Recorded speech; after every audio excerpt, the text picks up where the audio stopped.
Welcome to News Stripped Down, where I dig through the news, weed out the nonsense so you guys don't have to. 30 minutes or less. Why? Because anything longer than that's probably just BS anyways. Today is July 27th, you guys, 2020. It's Monday, the beginning to the week for anybody who it really matters if you work at regular 9 to 5. It is 25 degrees Celsius, that is 77 degrees Fahrenheit to you guys down in the States. Thought I'd do this outside today, a little bit different. I know there's going to be background noise, blah blah blah, it is what it is. But I'll try and see how this goes. Maybe I won't be doing this again outside. So yeah, let's start off with some birthdays today. Today in 1881, Hans Fischer, he was a physicist, Nobel Prize winner for chemistry. He passed in 1945 at the age of 63. Little more facts about that guy than what I had just said.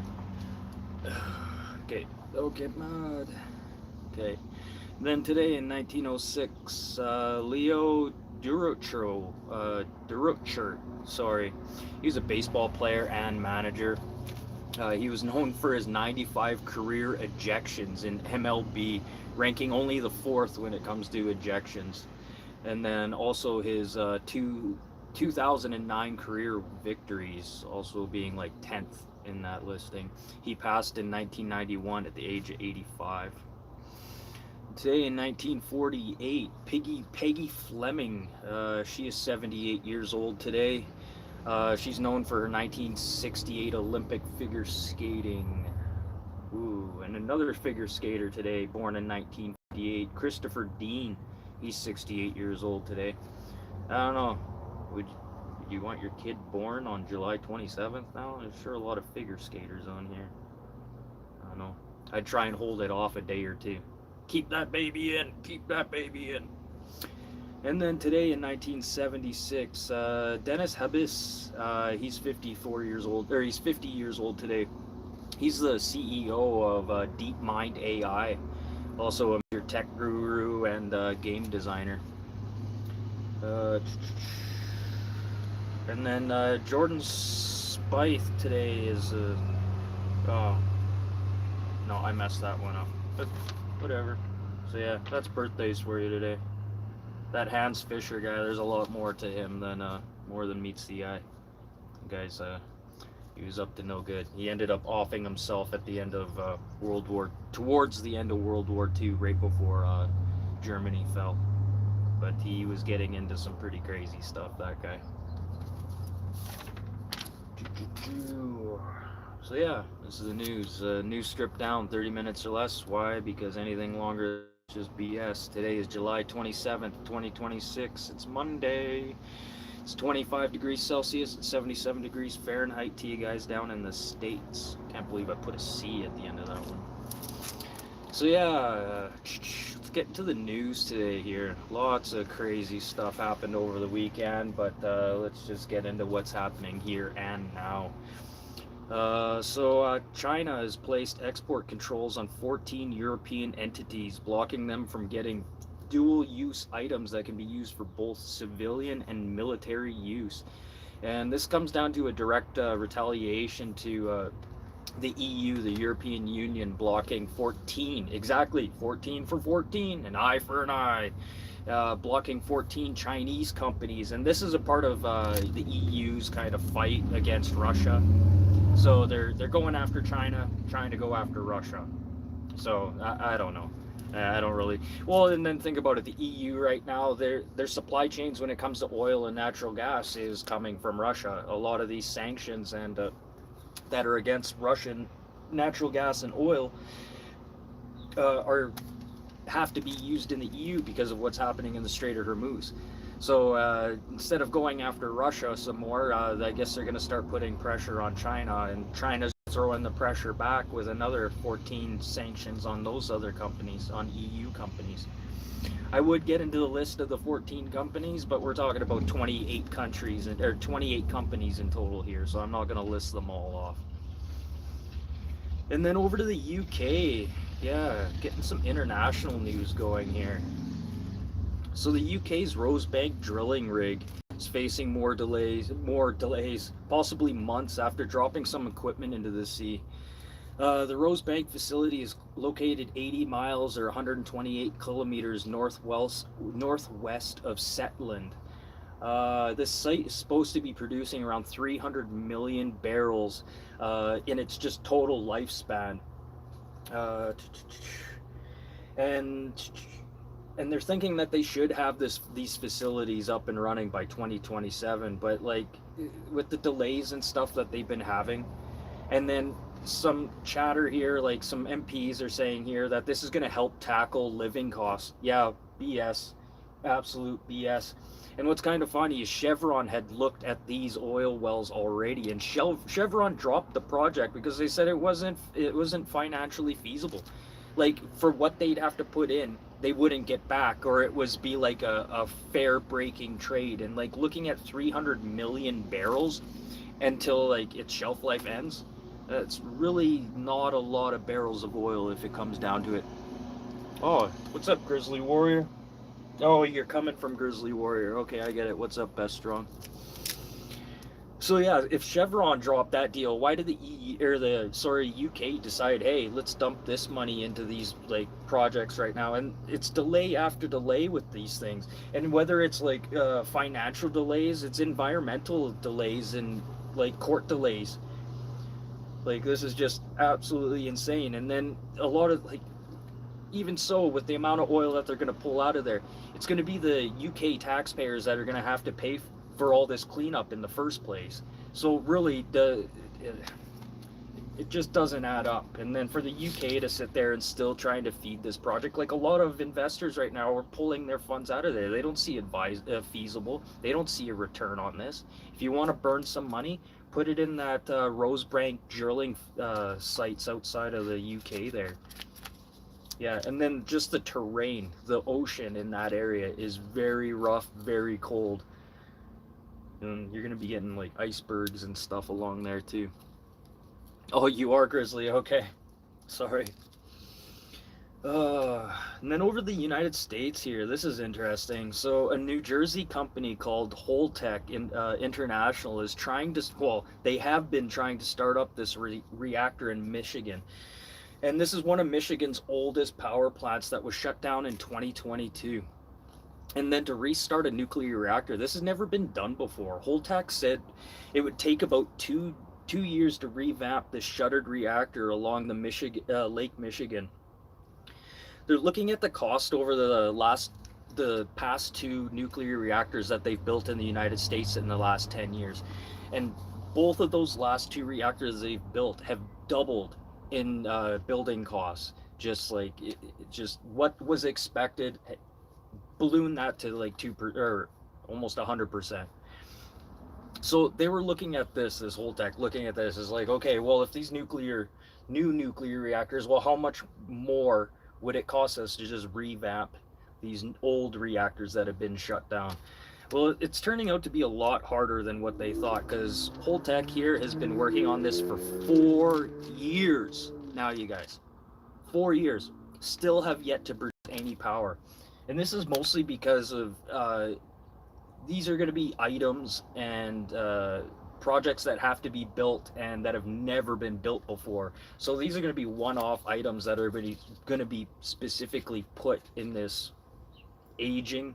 I don't know, they shut it down in 2022. Like, what's the shelf life on a nuclear reactor? Around 25, 30 years right now. I know a lot of nuclear reactors around the United States, even here in Canada, well, even in the UK, way past our shelf lives.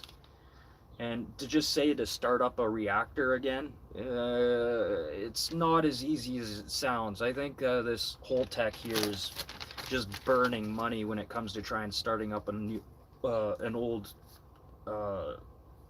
mothballed nuclear reactor, you know. And some Canada news. Yeah, I'm here Monday to Friday, 4 to 4:30 p.m. Central Time. News stripped down, 30 minutes or less. Why? Because anything longer than that's probably just BS. Today is July 27th, 2026. It's Monday, 25 degrees Celsius. That's 77 degrees Fahrenheit to you guys down in the States. And yeah, don't forget to hit the like button, subscribe. I'm here Monday to Friday. Only 30 minutes live. So yeah, let's get. Well, this is kind of international news, but it's coming out of Canada, and this is a long one, you guys. It took me a while to figure this out. This is pretty much what I spent my whole morning writing on, is this one piece of paper right here. But yeah, let's get into this. So the Canadian Nuclear Safety Commission has ordered a regulatory suspension on all export license of all Canadian origined uranium, pending on comprehensive safety and sovereignty review. So this is to ensure Canadian nuclear materials are not subject to foreign payment or interception of mechanisms that could disrupt supply integrity. Yes. Yes. Okay. We're getting more into this. Just listen. Just listen. This is super big. I don't think you guys realize how big this is. This is going to affect the whole world right here. And this is coming out of Canada. And then Cameo here, one of Canada's biggest uranium producers, is also, it's one of the world's biggest uranium producing companies, have declared a forced measures on deliveries to U.S. utilities companies, have now frozen all contracts, and this will disrupt some reactors that are time sensitive. A lot of these, some of these nuclear reactors in the United States, even over the world, they don't really have proper ways of storing older spent fuel rods or places to store new fuel rods. They just aren't set up for that. So getting product to some of these reactors is very time sensitive, because you can't just shut down a reactor and start it up again. It doesn't work like that. So this is going to hurt some reactors here. And then what I was talking about, that Nuclear Safety Commission here has issued that regulatory order suspending exports. Yeah, this is going to last 180 days during its review, as they're going to sit here and dig through this. But just wait, there's more here. Canada's Minister of Natural Resources announced new enhanced end-use verification requirements for all rare element exports, and this will put an additional 90 days on that as well. So anything like precious minerals, cadmium, plutonium, lithium, all these precious minerals, gold, silver, this is going to, and what they're trying to do is figure out, well, still, you go to Mexico, they ask you how much money you're bringing into the country. When you leave the country, they ask you how much you spent. They just want to try and verify, and then with the cartels and stuff, they want to make sure that legal products are being used legally, and then the funds are being used properly. And then another thing, Carney just said in a 9-minute speech that Canada is prepared to be a reliable partner to nations that treat us as a sovereign equal. So what is he saying? He's pretty much saying get in line, because this is going to be held out accordingly onto how countries treat Canada. So pretty much he named countries without naming countries. So that's really not good right now. And when it comes to uranium, you guys, I don't think you realize Canada is the second leading producer of nuclear or uranium for nuclear reactors. So without actually doing any tariffs or breaking the law, or without even, like I said, naming specific names, the Canadian well, not just the Canadian government, Canada has pretty much cut off the United States uranium supply.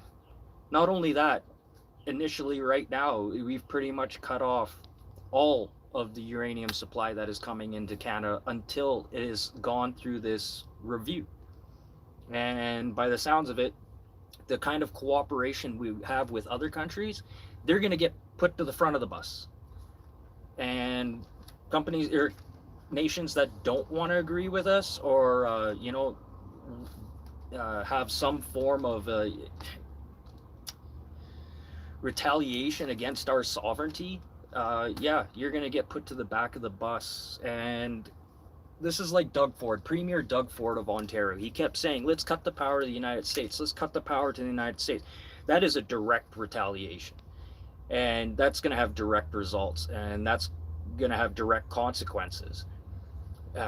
with what just happened here, with what I just listed here, in one foul swoop here, with these three things, we have pretty much cut off the energy supply chain to the United States when it comes to using nuclear power. And with some of this new technology that's coming into the United States, well, that the United States military is working on, reactors, nuclear reactors are making a huge comeback. And if the United States doesn't have a supply, then what's the point of building all these reactors? And this is another thing, supply and demand. We need to make sure that we have a supply for all these reactors that we're building, and we got to make sure that we have a place to get rid of all this spent fuel once we're done using it. Yes, there are companies that are working on repurposing spent fuel rods, but they can only save around 20% of these spent fuel rods, and then the rest all has to be stored in a specific way. They're encasing things, these spent fuel rods, in like stainless steel tubes, and then encasing them like in concrete and special clay. I think in Sellafield in the UK, they're using encasing all their spent fuel rods in glass. And this kind of backfired on them for a bit because they've been doing that for years. And then some UK company came up, hey, we can start, maybe refining this down and saving some of this uranium. So now they have all this uranium, it's all encased in glass that they can't refine because there's no way of really getting to it effectively without having contamination put into it. And sorry, Crystal, I meant to say hi. Hey, farmland. Farmland and birds, yeah, what's up? That's pretty cool. So yeah, that's and like I said, this isn't just going to affect the United States and how they view nuclear fuel and nuclear power. This is going to affect a lot of countries right now. Uh, the way I'm seeing it right now, who's really first in line? I'm thinking we're probably Germany, then Japan, UK, then probably India, and then we'll start working our way down from there. So it's kind of messed up what's all happening here. But what a way to deal with something. Like Trump is using words here, and what just happened here in Canada with these regulations on uranium and precious minerals coming out of Canada, this is totally legal. This is within the Canadians' Nuclear Regulatory Act. This is within their right to do that. And you know what? They should be doing these reviews almost every year in the first place. Like, what the hell were you guys doing for the last 10 years? You should be doing these reviews constantly. You should be making sure, like, you're dealing with uranium. This could be used for, like, insidious ways. You should be making sure it goes to where it needs to go and that it weighs what it weighs when it gets there, too. So yeah, that's pretty much it for the news today, you guys. It's Monday. I thought I'd take it a little easy, but wow, Canada is fighting here right now. They're fighting in ways that, you know, it's funny, Trump just words, words, words. And this tariff, that 50% tariff, these are things that I'm talking about. Like, people say that Trump is adding that 50% tariff on Canadian goods that are getting exported into the United States is because of the smoke. No, that's a smoke screen, you guys. This is exactly why he's putting this 25% tariff or this 50% tariff on goods getting exported into the United States. And because of what Carney said at the NATO summit there and to his NATO friends.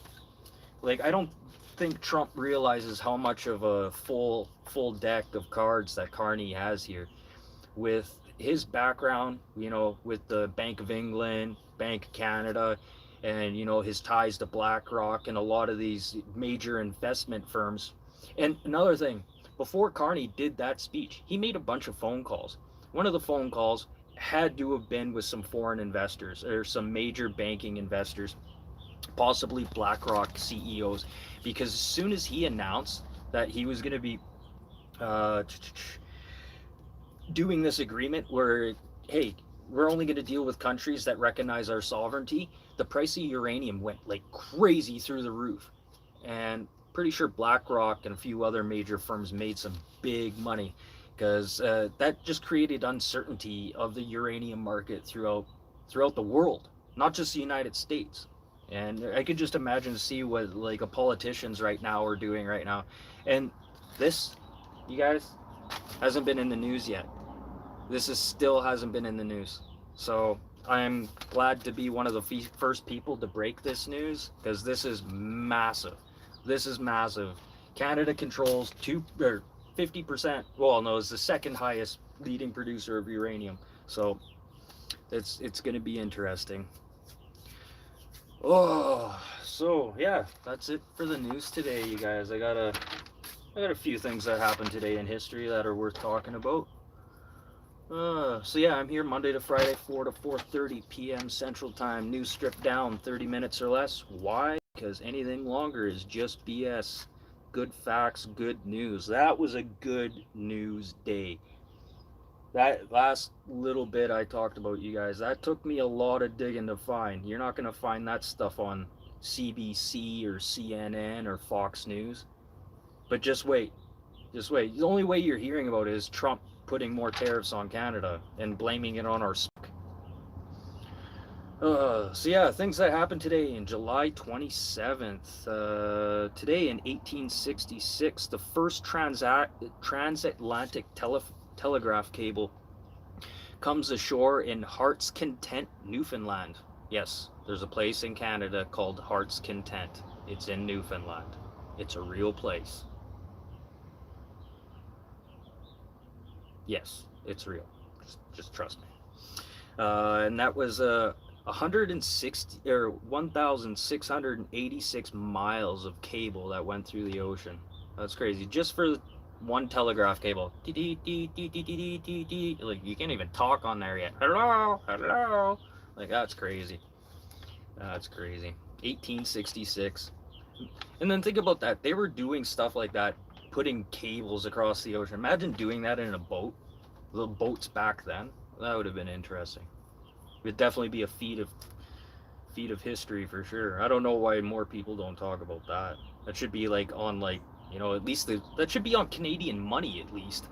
That should be on the Canadian money. But no, we got an icebreaker on the $50 bill. And then why is Terry Fox not on any of our money? They say that they're going to put him on money. They put him on a coin, but no, he needs to be on a bill. Oh, and then today in 1921, Frederick Batting and Charles Best isolate insulin at the University of Toronto in 1921. Frederick and Charles there, if you guys don't know, they tried to make insulin free to the public. They didn't want to put a patent or anything on the insulin. They wanted it to be free for everyone to have, and then look at what happened. And that's, speaking of money, I was just talking about money and how we have the icebreaker and we don't have Terry Fox on the money. On our $100 bills is insulin, the creation of insulin. So 1921, the creation of insulin. And now think about it. Think of all the different types of insulin that are out there right now. That's crazy. And not all of them are the same, trust me. I know that. And today in 1940, Warner Brothers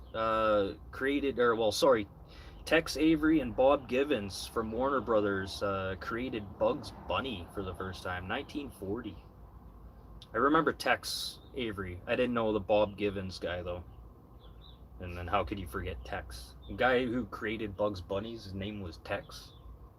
It just doesn't sound very Texan, you know what I mean? Like, sorry. Well, it's not very Texan if you're born in New York City and they call you Tex.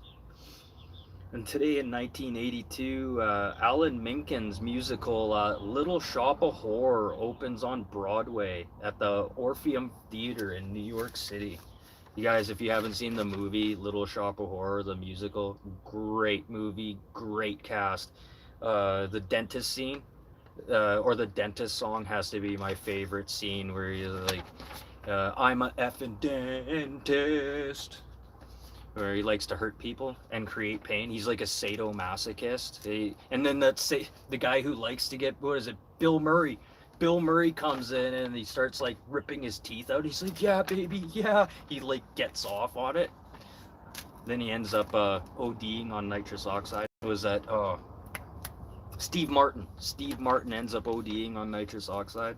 Such a good movie. definitely on my list of top 50 for sure. Used to watch that as a kid constantly. And today in 1586, Walter Raleigh brings tobacco to England for the first time from West Virginia. The first time, 1586. They had no idea what tobacco was. Like, think about that. That's weird.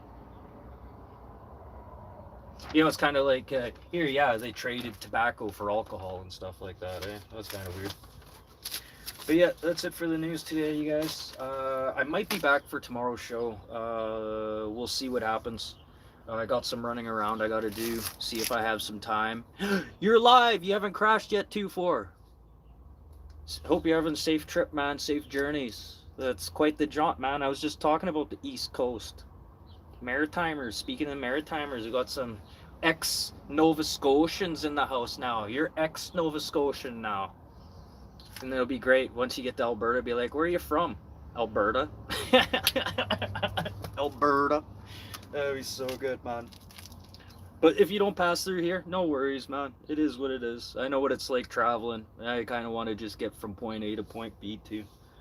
But there is a nice little hotel right across the street here, and it's been pretty nice here lately. But yeah, I will be back for tomorrow's show, you guys. Tuesday's show, hopefully. Hopefully, like I said, I've got a little bit of running around to do. Unless I do all my writing tonight, which I don't like to do because stuff happens overnight when it comes to the news. Or just topics supersede other topics that I've already written about. And I don't know. But it is what it is. But if not, I'll be back for Wednesday's show for sure. And if I'm not here, I'm going to make a day of helping my buddy out if I'm not doing anything. Hey, Nightbot, what's up? Oh, and since I'm here, Ford here, I gotta do something. There you go. And then who else am I doing here? Do that. Oh, that's nice. I should actually give myself some time to do this at the end too. And I think everybody else is good here. No, I see Nightbot in there too. Yeah, I know, bud. I know. Oh man. But anyways, yeah. Oh, we'll see what happens for tomorrow. If not, it is what it is. But you guys have a great week, and if I don't see you for the other shows, and I don't know, just be nice to everybody. Everyone's in this mood lately. Like, it's just weird. I don't know. Everyone just, they have nothing good to say. Like, first things out of people's mouths is just negative lately. It's like, okay, here's a mission for you guys. If you're having a conversation with somebody and you're just about to start a conversation, you haven't talked to that person all day, I don't know, just say, how are you today? What's going on with you? You know, or just put some positivity ahead first before you get into the conversation. Or I don't know, normally if I talk about how great my day is, normally it gets kicked down pretty quick. But anyways, love you all. Thanks for popping in. Don't forget to hit the like button, subscribe. And I'm out of here. Oh, I can't see. I can't see nothing. There we go.